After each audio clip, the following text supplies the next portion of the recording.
Revision ॲप्लिकेशनमध्ये 2 IA file झाले होते. त्याच्यामध्ये जो स्टे ऑन कन्व्हिक्शन आहे हायकोर्टने रिजेक्ट केलेला आहे. फक्त सस्पेन्शन अलाव केली आहे आणि बेल ग्रांट केलेला आहे. म्हणून जे कन्व्हिक्शन जे अपिलेट कोर्टने जे ठरवलेलं होतं ते अजूनही वैद्यकीय जो अहवाल आहे हा देखील मांडण्यात आला. दुसरीकडे हा नेमका एन्जिओग्राफी झाली अशा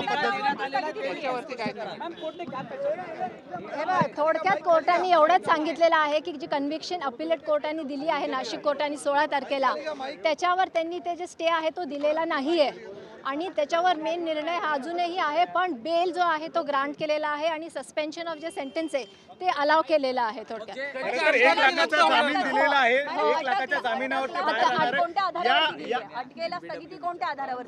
नाही जे काही आर्ग्युमेंट्स तिथे केलेत आणि जे एव्हिडन्स त्यांनी दाखवले त्याच्यात काही शॉर्टकमिंग्स वगैरे इत्यादी या सगळ्या गोष्टी कन्सिडर केल्यानंतरच त्यांनी बेल दिली आहे. पण कन्व्हिक्शन जी आहे ती अजूनही कोर्टाने त्याच्यावर असं म्हटलेलं नाही की खालच्या कोर्टाने जे निर्णय दिलाय तो चुकीचा आहे असं काही हायकोर्टातून आलेलं नाही आहे.